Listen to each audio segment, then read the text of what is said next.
जिसका मतलब यह हुआ कि पहले हम $1 में 1 केजी मैंगो भेजते थे, अब $1 में 2 केजी मैंगो भेजेंगे। नाज़रीन, हम अपने ही रिसोर्सेज को डिस्ट्रॉय करते हैं करेंसी डिवैल्यूएशन की तरफ। वो होती इसलिए है नाज़रीन कि प्रेजेंटेशन इंशाल्लाह व्हाइट बोर्ड प्रेजेंटेशन इस पे दूंगा कि जब हमने 30,000 अरब का कर्जा रखा है, अगर वो $100 का डॉलर है तो $300 बिलियन कर्जा in terms of dollar term हमारे पास है, 300 बिलियन। लेकिन नाज़रीन देखिए, जब हमने करेंसी डिवैल्यू कर दी, 300 की बजाय 300 का डॉलर कर दिया, तो हमारे ऊपर जो कर्जा जो 30,000 अरब में हम डॉक्यूमेंट कर रहे थे $300 बिलियन, वो रह गया $100 बिलियन। तो परफॉर्मेंस आ गई उनकी। अगर हम डेट टू जीडीपी रेशियो देखें, वो ड्रास्टिकली चेंज होगी फिगर सिर्फ करेंसी डिवैल्यूएशन से। इस तरीके से state bank of Pakistan, ministry of finance अपनी रेशियोज को ठीक करते हैं ताकि इंटरनेशनल दुनिया से, IMF से, वर्ल्ड बैंक से, पेरिस क्लब से, शेखों से हमें कर्ज मिल सके। नाज़रीन, ये सबसे बड़ा धोखा है हम पाकिस्तानियों के साथ। शायद कि कोई जज, शायद कि कोई सुप्रीम कोर्ट का जज इस पे सुओ मोटो नोटिस ले कि हमारे मुल्क में इस तरीके से मॉडर्न रॉबरी क्रिएट की जा रही है कि आने वाली नस्लें मॉडर्न स्लेवरी से बाहर ना निकल पाए।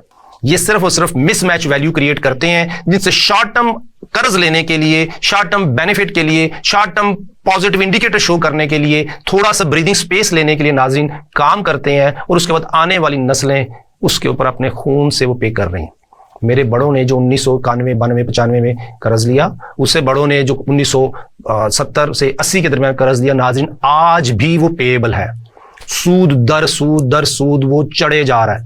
एक मैं इंटरनेट पे रिपोर्ट पढ़ रहा था, जिसकी रिपोर्ट मुझे वो PDF फॉर्मेट में नहीं मिल पाई, लेकिन कहीं उसका कमेंट आया कि हम पाकिस्तानियों ने $1300 बिलियन सिर्फ सूद की मद में पे किया।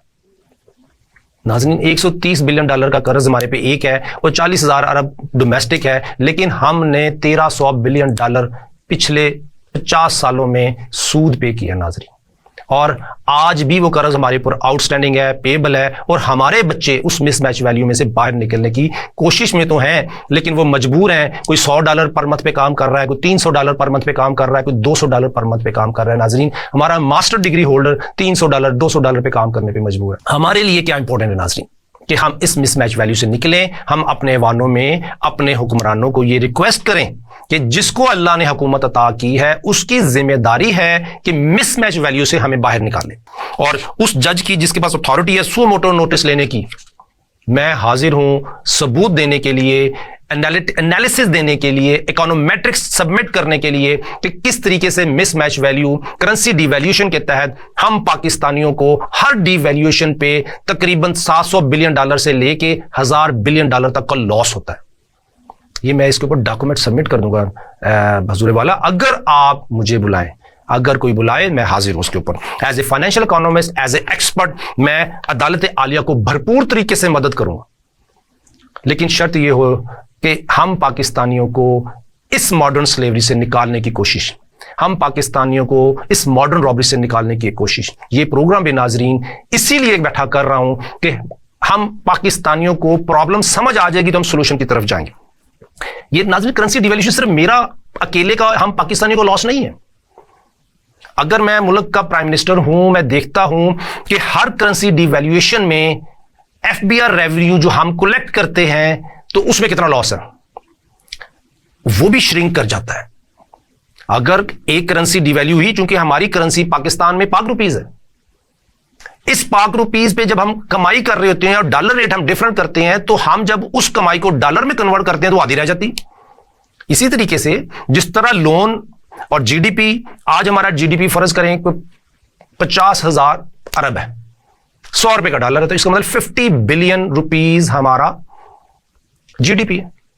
अगर यही डॉलर जो $100 का था अगर 200 का हो जाएगा तो हमारा जो $50 बिलियन का GDP है श्रिंक होकर $25 बिलियन रह जाएगा। तो नाज़रीन, गवर्नमेंट ऑफ पाकिस्तान खुद विक्टिम है इन पॉलिसीज की। हम पाकिस्तानी तो हैं ही हैं। FBR कमाता है कि जी हमने $50 बिलियन कमाना है, लेकिन FBR $50 बिलियन नहीं कमा पाता क्योंकि करेंसी डिवैल्यू हो गई। इसी तरीके से GDP हम कहते हैं जी ग्रोथ बढ़ानी है, रुपीज में तो 4% बढ़ गई, 3% बढ़ गई कि जी हमारी ग्रोथ रेट 5% तक पहुंच गया, ये भी ऐलान हुआ पीछे। लेकिन जब हम उसको डॉलर टर्म में देखते हैं नाजरीन, तो वो जो 5% रुपी टर्म में बढ़ा है, डॉलर टर्म में 30% लेस हो गया।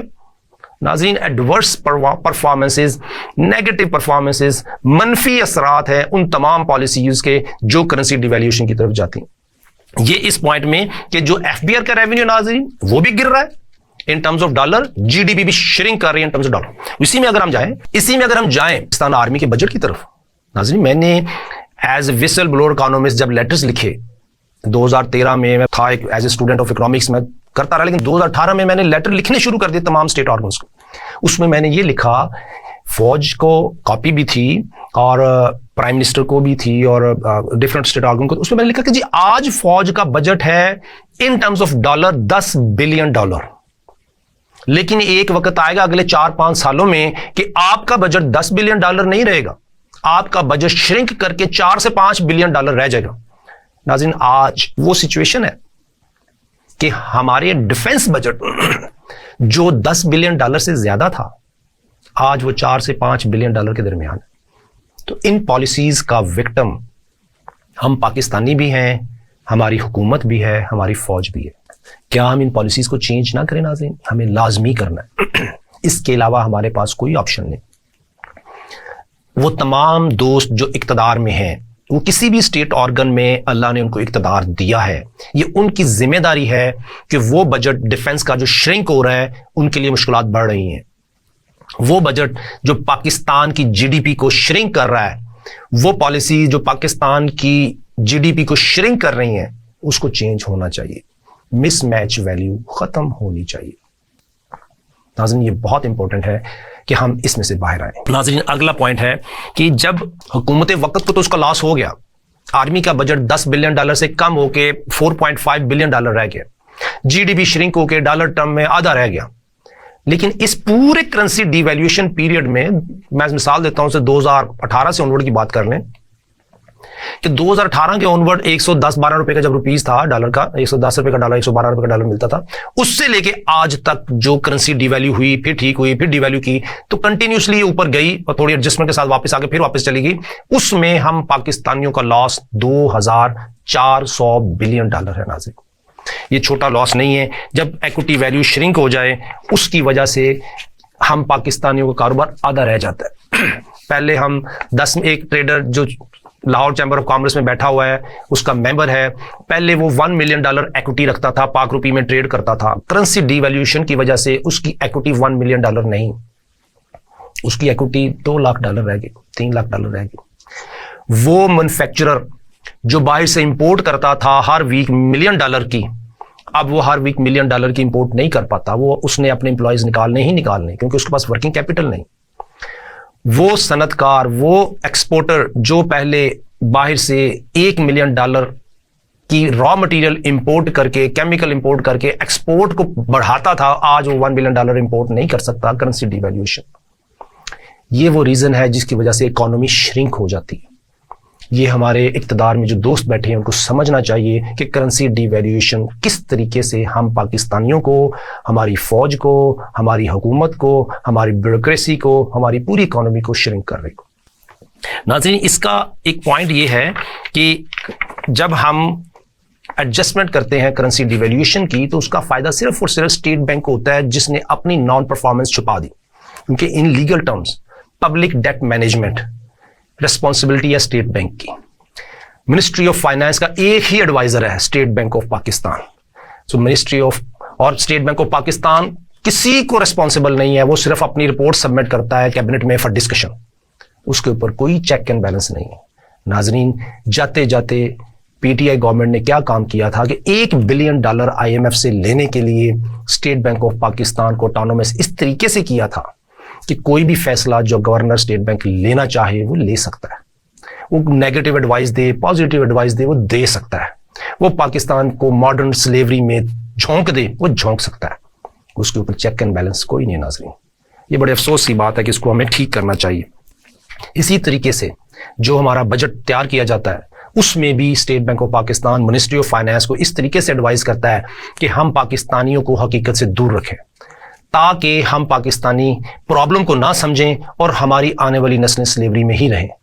वो डेट एडजस्टमेंट, नेट लैंडिंग, इस तरह के टर्म्स इस तरीके से यूज करते हैं कि बजट की जो एक्चुअल रिसीट है और एक्चुअल पेमेंट है उस पर कोई पॉइंट वाजे नजर ना आए किसी को, ताकि हम अपनी परफॉर्मेंस, जो 10% वोट लेके पॉलिटिकल पार्टी बैठी हुई है, वो अपनी परफॉर्मेंस दिखा के अगले 4 साल सिक्योर करे या अगले 3 साल सिक्योर करे। सो 5वें पॉइंट में नाजरीन हमने डिस्कस किया कि करेंसी डिवैल्यूएशन वो रीजन है जिसकी वजह से मिसमैच वैल्यू होता है। अब नाजरीन ये सिचुएशन सिर्फ हम फेस नहीं कर रहे, मैंने ये पहले भी मेंशन किया था कि इस वजह से चूंकि कैश फ्लो मैनेज नहीं हो रहे, हुकूमतें वक्त कैश फ्लो मैनेज नहीं कर पाती, एफबीआर उस डॉलर जो हमने डॉलर बाहर भेजने हैं कमा नहीं पाता मिसमैच वैल्यू की वजह से। जब पाकिस्तानी की इनकम ही वैल्यू डॉलर टर्म में वैल्यू गिरा दी गई नाजरीन, तो इसका मतलब यह हुआ कि हम पाकिस्तानियों को मजबूर किया जाता है कि आप वो डॉलर ना कमा पाएं जो मुल्क को जरूरत है। इसलिए फ्रस्ट्रेशन क्रिएट होती है हर पाकिस्तानी को। जहां आटा ना मिले नाजरीन, बिजली के बिल ना पे हो सक रहे हो, वहां पे फ्रस्ट्रेशन पब्लिक में आती है, क्योंकि इनकम बहुत कम और एक्सपेंसेस बहुत ज्यादा। नाज़रीन इस सिचुएशन में हम क्या करें? हमने इस सिचुएशन में ये देखना है कि जो हमारी इनकम वैल्यू हमने ये देखना है वो कैसे बढ़े। तुर्की भी डिवैल्यूएशन का शिकार है, मलेशिया भी शिकार है, इंडोनेशिया भी शिकार रहा है। हमने, क्योंकि इंडोनेशिया के पास रिसोर्सेज है, तुर्की के पास यूरोप है, हमने इससे उस वक्त तक नहीं निकल सकते नाज़रीन। सोल्यूशन ये कि हमने कमाना है, डॉलर टर्म में हमारी वैल्यू बढ़नी चाहिए ताकि हम अपनी इनकम बढ़ा सकें। आज के इस प्रोग्राम में नाजरीन एक मैसेज है उस तमाम दोस्तों के लिए जो इक़्तिदार में हैं या जो आएंगे, कि आपकी वैल्यू, आपकी इनकम, गवर्नमेंट ऑफ पाकिस्तान की इनकम उस वक्त बढ़ेगी जब एक आम पाकिस्तानी की इनकम बढ़ेगी। आपकी इनकम, आपकी सैलरियां उस वक्त प्रॉपरली पे होंगी जब एक पाकिस्तानी की वैल्यू, इनकम वैल्यू बढ़ेगी। हमारी इनकम बढ़ाने के लिए, हम पाकिस्तानियों की इनकम बढ़ाने के लिए जिस दिन इक़्तिदार में बैठा कोई जवान, कोई ब्यूरोक्रेट, कोई प्राइम मिनिस्टर कह ले, जो भी, उसने एक अच्छा डिसीजन ले लिया, एक ऐसी अथॉरिटी दे दी जिसके तहत हम पाकिस्तानियों को इनकम इंक्रीज हो, हम उस दिन तरक्की की राह पे गामजन हो जाएंगे। नाज़रीन आज के प्रोग्राम से इजाजत दीजिए। अल्लाह हाफिज।